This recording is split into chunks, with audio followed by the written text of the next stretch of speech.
Orangutan को देखिए, उन्होंने एक कंसिडरेबल पॉइंट गैप बना दिया है अब। और मैं अभी तक समझ नहीं पाया कि जब वो स्कूल अपार्टमेंट्स की तरफ गए थे, वहां पे उनकी बेसिक लूट हो गई। जोन के बाहर जाना, वो क्रॉस रोड्स के इलाके की तरफ जाना, वो आवश्यकता क्यों पड़ी? ये सवाल का जवाब कहीं ना कहीं ढूंढना पड़ेगा टीम सोल को। बट चलिए, अभी के लिए टीम गॉडलाइक उन्होंने पोचिंकी में अपनी लूट कंप्लीट कर ली है और अब वो भी व्हीकल लेके जोन के सेंटर को प्रायोरिटाइज करने की कोशिश करेंगे। काफी आसानी से एंट्री तो देख पा रहा हूँ, कोई है नहीं उनके आसपास। सेवन गॉड जरूर आ सकते हैं रास्ते में, लेकिन उनका भी बहुत बड़ा स्प्लिट है। जेनेसिस, अच्छी खबर ये रहेगी कि फिनिशर्स आ चुके हैं और अब यहाँ से वो सर्कल के और भी ज्यादा दूर जाते हुए प्रेजेंट के आसपास पहुंच चुके हैं, वहां पे इत्मीनान से लूट करेंगे और उसके बाद एंट्री बनाई जा सकती है।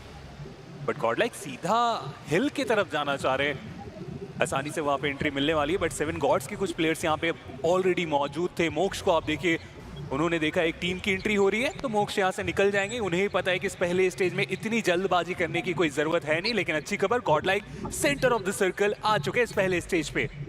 और साथ ही साथ वो हाइट का बढ़िया एडवांटेज भी उनके पास मौजूद है। लूट भी डिसेंट देखने को मिल रही है, तो समय वहां पर लिया जा सकता है। 8 बिट वो जॉर्ज पोल कंटेनर्स में अपनी लूट कंप्लीट करते हुए, वही मैं टीम मिथ को देख पा रहा हूं। ये वापस से कुछ वैसा ही टीम मिथ का जो फॉर्मेशन है वो हमें देखने को मिल रहा है। हमने कल के दिन पे भी देखा था कि टीम मिथ जब सर्कल वो सोसनोव का आइलैंड से दूर गया था और टीएजी की रोटेशन जो ईस्टर्न ब्रिज से होती है उसको ब्लॉक करने के लिए जाते हैं। क्या टीएजी आज के दिन पे भी तैयार है? और क्या कल से कुछ अलग आज के दिन पे होगा? क्योंकि कल के दिन पे तो टीएजी वो निकल गए थे वहां से आगे और पूरे ब्रिज में कब्जा बनाया जा चुका है। ऐसा भी नहीं कि वो पीछे की तरफ बैठे हुए। डेट्रॉक्स को आप देखिए, ब्रिज के लगभग आधे हिस्से में आके वो रुके हुए हैं। डैडी वो काफी ज्यादा पीछे बैठे हुए थे। ऐसे में टीएजी जब रोटेट करेंगे, ये ब्रिज का सफर आसान होने वाला है नहीं। बट दूसरी तरफ गॉडसेन वो काफी आसानी से ब्रिज को क्रॉस कर जाने वाले। बट फिलहाल हमारे साथ एक गेस्ट कास्टर आ चुके हैं, जो कि सेन से इंट्रोडक्शन की कोई जरूरत नहीं है। वेल, इस मैच को देख के आपको क्या लग रहा है? वो रोटेशन, टीम सोल जिस तरीके से सर्कल के बाहर गए, जेनेसिस से उनकी फाइट हुई, काफी क्रेजी पहले स्टेज में हमने एक्शन देख लिया सेन से। जी हाँ, मतलब एक्शन काफ़ी क्रेजी था, लेकिन मैं थोड़ा सा डिसअपॉइंट रहूँगा। आई होप अगले मैच में और बेटर करे। लेकिन मैं बड़ा देख के ताज्जुब हुआ कि जो टीम हमारी मिथ वो कैंप लगा के बैठी थी टैग का, एंड टैग ने वो प्रेडिक्ट भी कर लिया मूव, तो मुझे काफ़ी अच्छा लगा देख के। जी हाँ, और अब वो व्हीकल लेकर के वहां से निकलने की भी कोशिश कर रहे हैं। क्या वो वेस्टर्न ब्रिज को प्रायोरिटाइज करेंगे या फिर वो पेशेंस के साथ खेलेंगे टीम मिथ की? वो भी एक देखने वाली बात। जी नहीं, व्हीकल्स उठाई है और वेस्टर्न ब्रिज को अब वो प्रायोरिटाइज करने की कोशिश करते हुए टीम मिथ, उनकी भी यूटिलिटीज एग्जॉस्ट हो रही है, उनको भी थोड़ा समझना पड़ेगा। इंटेल बेहतर निकालने की आवश्यकता वहां पर रहने वाली है। मीनवाइल गॉड्स रेन, उन्होंने भी अपने आप को अच्छे तरीके से रीपोजिशन किया है। गटका के करीब वो टीम पहुंच चुकी है। सारी टीम्स ने वो अर्ली ऑन जो रोटेशन है वो इनिशिएट करा है। और सेंसे इस बारे में तो हमने चर्चाएं भी की थी कि ये लॉबी कुछ अलग तरीके से खेल रही है। अनप्रेडिक्टेबिलिटी फैक्टर बहुत ज्यादा है इस लॉबी के अंदर। जी हाँ, देखिए ये मैं खुद से, मेरा मानना है कि ये one of the best lobbies है जो हम इंडिया में खेल रहे हैं। एंड अभी आप फाइट, रावण भाई फाइट पे चलते हैं सीधा।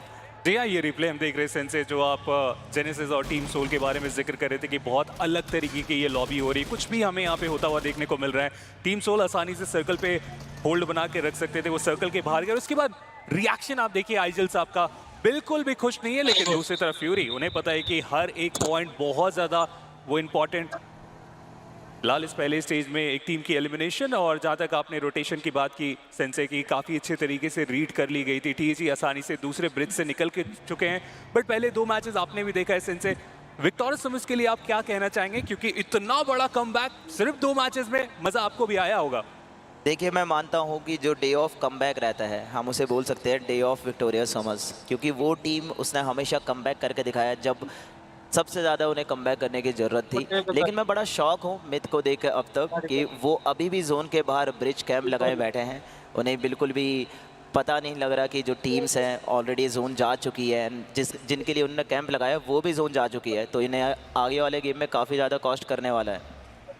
चलिए, फाइनली व्हीकल्स उन्होंने उठा लिए। डेट्रॉक्स एटलीस्ट वो व्हीकल लेकर के आगे बढ़ रहे हैं और शायद वो ब्लू को आउटरन भी जल्दी ही करते हुए नजर आए।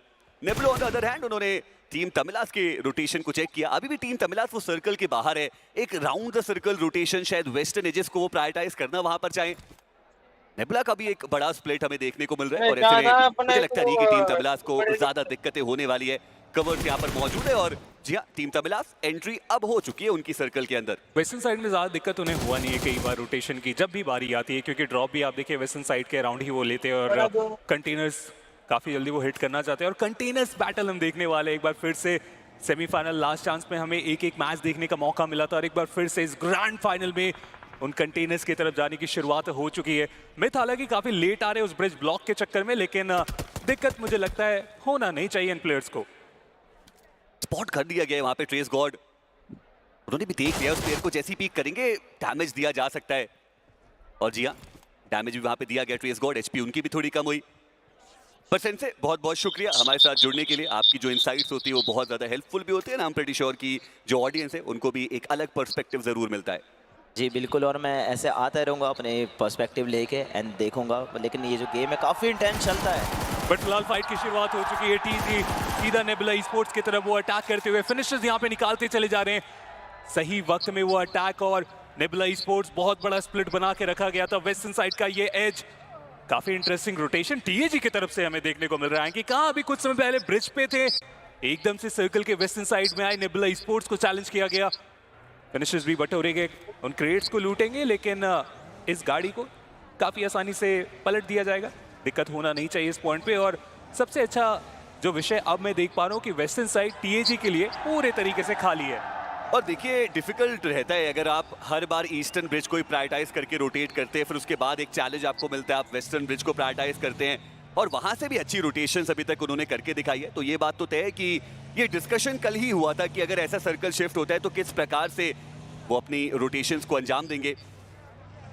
टीम गॉडलाइक अभी भी वो सर्कल का सेंट्रल एरिया उनके पास मौजूद रहेगा। जेनेसिस इंपॉर्टेंट ये मुकाबला उनके लिए अभी दूसरे पायदान पे मौजूद है, वो 4 फिनिशेस निकालने के बाद।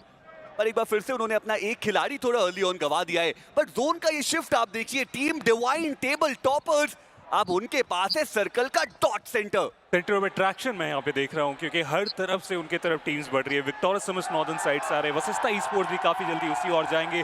बट ये जी वो दूसरे ब्रिज की तरफ चले गए एक बार फिर से। ये काफी अच्छी बात रही, उन्हें पता है कि सदर्न साइड से एंट्री आसान होगी नहीं। नॉर्दर्न साइड पूरे तरीके से फिलहाल के लिए एम्प्टी है, तो दिक्कत होना नहीं चाहिए इस रोटेशन में। जेनेसिस उस फाइट को जीतने के बाद एक प्लेयर को गंवाने के बावजूद वो भी पहुंच चुके हैं डिवाइन गेमिंग के काफी ज्यादा नजदीक। बट रोमन फिनिक्स के सामने आगे कंफर्मेशन भी निकाला जाएगा रोमन के ऊपर। बचे हुए 2 प्लेयर्स भी ट्राई कर रहे हैं कि वो एटलीस्ट एवरेज अच्छे तरीके से मेंटेन करके जाए, अदरवाइज जेनेसिस विक्टोरिया समस पूरे तरीके से तैयार है नेबुला ई-स्पोर्ट्स को बीट करने के लिए। ओमेगा थोड़े से अलग डायरेक्शन में गए थे। अच्छी खबर ये रहने वाली है कि पीछे से नाइट वो कंटिन्यूअसली कवर फायर देंगे, तो ऐसे में 7 गॉड्स अगर जल्दबाजी इस पॉइंट पे की गई, दिक्कतें उनके लिए भी बढ़ सकती है।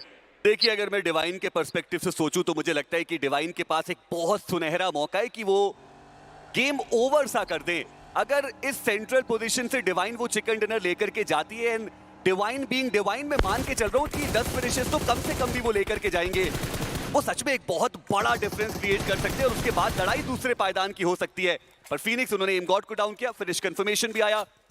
टीम तमिलास मिड रोटेशन वो पकड़े गए। विक्टोरियस समस नजरें उनके ऊपर भी बनी हुई है, क्या वो एक हैट्रिक ऑफ चिकन डिनर बना सकते हैं, वो एक देखने वाली बात। और अभी के लिए विक्टोरियस समस के करीब टीम मिड पहुंची है, वो भी उसी डायरेक्शन से रोटेट करते हुए। दूसरी तरफ हाइड्रो उन्होंने वशिष्ठा ई-स्पोर्ट्स के रॉनी को डाउन किया, हालांकि पीछे से कवर फायर्स भी आते हुए। डिस्टेंस काफी ज्यादा है, तो रिवाइवल यहाँ से पॉसिबल तो नहीं देख पा रहा हूँ। टीएजी के लिए ये रोटेशन भी काफी फायदेमंद साबित हुई है। पीछे से रेकनिंग की भी रोटेशन आ रही है, तो इंटरेस्टिंग ये पूरा north western corner. Okay, revive देने के लिए प्लेयर्स एडवांस कर चुके हैं कि मुझे लगा नहीं था यहाँ पे वो रिवाइवल पॉसिबल होने वाला है। बट एम गॉड आगे की ओर आए, स्मोक का उपयोग किया जाएगा और टीएजी जिनके पास एक अपॉर्चुनिटी थी कि एक फिनिश में इजाफा करके जाए, पॉसिबल नहीं होने वाला। और अच्छा लग रहा है देख के कि प्लेयर्स पूरे तरीके से ट्राई कर रहे हैं, क्योंकि उन्हें पता है कि अगर मैच बड़ा बनाना है तो अपने चारों प्लेयर्स को आखिर स्टेज तक लेके जाना वो भी जरूरी। लेकिन हाइड्रो वो एक ऑफ एंगल क्रिएट करेंगे, रॉनी उनका कंफर्मेशन निकाला गया। हाइड्रो अभी भी चाहे तो और प्लेयर्स को परेशान कर सकते थे, बट अब वशिष्ठा ई-स्पोर्ट्स रीपोजिशन करने पे मजबूर। खराब रणनीति वशिष्ठा ई-स्पोर्ट्स की, बहुत ज्यादा रिस्की वो रिवाइवल था। लकी है कि नॉक्ड प्लेयर ये फिनिश हुआ, जो खिलाड़ी रिवाइव देने के लिए आए थे वो वहां पर नॉकआउट नहीं हुए। टीएजी अब एजेस उन्होंने छोड़ दिए और ये भी एक बेहतर रणनीति। आप थोड़ा और सेंट्रल एरियाज पे जाइए क्योंकि मल्टीपल टीम्स हैं जो उस नॉर्थ वेस्टर्न एज को शायद अब टारगेट करते हुए नजर आए। 8 बिट वहां से आ रही है, टीम रेकनिंग वहां से आ रही है और जेली ये क्या रोटेशन करके दिखाई है उन्होंने। सर्कल का सेंटर वो अब जेली के पास आता हुआ, चारों प्लेयर जोन के अंदर। हाँ, एक चैलेंज जरूर है कि बहुत ओपन एरियाज में वो प्लेयर्स मौजूद हैं अभी। डिफेंड करके जाने की जरूरत पड़ेगी बट नेबुला स्पोर्ट्स एक और प्लेयर को गवा देंगे। रीपर उनका भी समापन हुआ निंजा की तरफ से, वो कंफर्मेशन। टीम तमिलास हर रोटेशन के साथ अलग अलग टीम के सामने जा रहे हैं, प्लेयर्स गवाते चले जा रहे हैं और अब इकलौते प्लेयर है जिनके ऊपर वो नजरें गड़ा के बैठी हुई team. But 8 bit northern side से एंट्री रेकनिंग के साथ उनकी फाइट होती हुई गॉड्स एंड वो 7 गॉड्स के सामने आगे। मोक्ष की तरफ से वो डैमेज, अपने ऊपर भी डैमेज लिया गया लेकिन डेल्टा उन्हें गिराने में हुए कामयाब। रिक्स बॉय ग्रेनेड को कर रहे, अगर ये कनेक्शन बना के गया तो फिर जस्टिन के पास मौका बचेगा नहीं, लेकिन एचपी कम थी मोक्ष की। उसके बाद भी आप देखिए पीछे से साथ मिलता हुआ 7 गॉड्स फाइट बैक करते हुए। और अब तो गॉड्स के पास मैं ज्यादा अपॉर्चुनिटी नहीं देख पा रहा हूँ क्योंकि वो तो पूरे तरीके से पानी में फंस गए हैं। मुश्किल है यहाँ पर बहुत ज्यादा नियो के लिए। अब वो बच के निकलेंगे तो निकलेंगे कैसे? एक्वानॉक्स क्या बढ़िया साथ उन्होंने दिया, डैमेज बहुत ज्यादा दिया निंजा के ऊपर भी। और एक्वानॉक्स एक बार फिर से अपनी टीम के लिए वो क्रूशियल रोल निभाते हुए 2 नॉक्स निकाल दिया और पूरा जो प्रेशर है वो 7 गॉड्स के ऊपर ट्रांसफर भी कर दिया। बट दूसरे एंड पे मोक्ष उन्हें एटलीस्ट रिवाइवल दे दिया गया है। जो फाइट 4v4 के साथ स्टार्ट हुई थी अब वो 2v2 पे आ चुकी है। नियो ये ग्रेनेड थोड़ा और डिस्टेंस उसमें चाहिए था, वो मिल ना पाया, लेकिन नियो क्या वो थर्ड पार्टी स्प्रेस के कारण गिरे? ग्रेनेड भी उनकी तरफ फेंका गया। जी हाँ, नाइट रहेंगे जो कि नियो को गिरा दिए। रेवन एक्सपार्क उनका भी एलिमिनेशन होता हुआ, एक भी पॉइंट नहीं निकाल के गए इस रैंगल में। टीएजी जॉनथन साहिल के ऊपर वो शॉट्स, हर्ष की तरफ से स्किप्स के ऊपर वार। और ये सारी फाइट नॉर्दर्न साइड में होती हुई काफी ओपन ग्राउंड से ये पूरा सिनारियो बन रहा है। तो TAG centre of the circle को छोड़ के बिल्कुल कॉर्नर पे जा चुके हैं। 8 बिट को चैलेंज करना चाहते हैं लेकिन शुभ वो ग्रेनेड कुक करके रखा गया, बट काउंटर ग्रेनेड करने की भी कोशिश में टीएजी जॉनथन ट्राई तो किया गया, हालांकि इंपैक्ट नहीं बना पाए। देखिए ये कुछ अलग किस्म का जो गेम प्ले है वो टीएजी दिखाते हुए, सेंटर का एडवांटेज होने के बावजूद वो साइड लाइंस पे गए, बट साइड लाइंस पे मल्टीपल जो प्लेयर्स है वो मौजूद है। और दूसरी तरफ टीम गॉडलाइक उन्होंने वशिष्ठा ई स्पोर्ट्स की मुश्किलें बढ़ाई है। वो फाइनल फिनिश कंफर्मेशन भी आया और इसी के साथ वशिष्ठा ई स्पोर्ट्स उनका भी समापन इस मुकाबले से। गॉडलाइक उनके पास 4 फिनिशेस आ चुके हैं, हालांकि रिवाइव देने की एक आवश्यकता वहां पर भी रहेगी। दूसरी तरफ 7 गॉड्स, अभी भी ये खिलाड़ी आपको पानी के इलाके के अंदर ही देखने को मिलने वाले, और जब तक एक्वानॉक्स यहाँ पे मौजूद है आसान नहीं रहेगा उन 2 प्लेयर्स के लिए यहाँ से बच पाना। फिलहाल ओजी के लिए बचना मुश्किल हो गया है क्योंकि विक्टोरियस सिमंस की तरफ से जो अटैक आया उसका जवाब उनके पास है नहीं। विस्कॉट जिगजैग करके यहाँ से निकलने की कोशिश, लेकिन स्केरी जॉट डैमेज बहुत ज्यादा दिया गया। लेकिन दूसरे एंगल से वेनम वो पूरी तरीके से तैयार थे। आरू उनका कंफर्मेशन निकाला जा चुका है। ओजी जो अपने नंबर्स के साथ सर्कल की तरफ आए थे, नुकसान काफी ज्यादा उठाना पड़ चुका है। विस्गॉड वहां से निकल गए, सेंटर ऑफ द सर्कल जाने की कोशिश जिसमें वो कामयाब हो जाने वाले। बट विक्टोरियस सिमंस एक बार फिर से सर्कल के एज में आने में कोई दिक्कत नहीं हुआ। फिनिश भी अब यहां से निकालने की हो चुकी है शुरुआत। जी हाँ भाई, दूसरी तरफ अगर जेनेसिस की बात करें तो वो भी अपनी एंट्री सर्कल के अंदर बनाते हैं और डिवाइन के काफी नजदीक वो आ चुके हैं। ओमेगा वो स्काउट करने के लिए आगे आए भी थे और अब उनको भी पता है कि इस गैराज के अंदर जो प्लेयर्स है वो मौजूद रहेंगे। जो डिवाइन की पोजीशनिंग है अब वो भी कॉम्प्रोमाइज पूरी तरीके से हो चुकी है। पर देखना ये कि जोन का अगला शिफ्ट वो कहां पर जाएगा, और TAG centre of the circle उनके पास मौजूद रहेगा। टीम डिवाइन अब उनसे दूर ये जो जोन है वो जा चुका है और टीएजी के पास वो सुनहरा मौका कि इस मुकाबले में ज्यादा फिनिशेस भी निकाले जाए और चिकन डिनर की वो कहानी भी लिखी जाए। इकलौती टीम जिनके पास वो बेहतर एंगल है, बट जिसकी ये फाइट जिस तरीके से हो रही है मुझे लगता नहीं है ज़्यादा टीम इस सर्कल में एंट्री बना के जा पाएंगे क्योंकि नॉर्दर्न साइड में 8 बिट और मैथ काफ़ी ज़्यादा आमने सामने आने वाले हैं। गॉडलाइक और 7 गॉड्स एक दूसरे के आमने सामने, जिसमें शुरुआत ऑलरेडी हो चुकी है।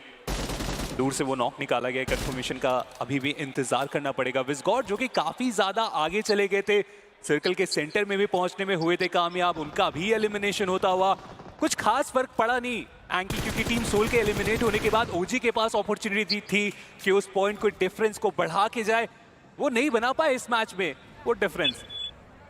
दोनों ही टीम्स का बहुत साधारण ये प्रदर्शन, और देखिए चर्चाएं हम ग्लोबल रिप्रेजेंटेशन की कर रहे हैं बाय द वे, पर चलिए अभी के लिए ग्रेविटी उनको स्पॉट किया गया। स्लग वो रहेंगे जिन्होंने उस फिनिश कंफर्मेशन को अपने नाम किया।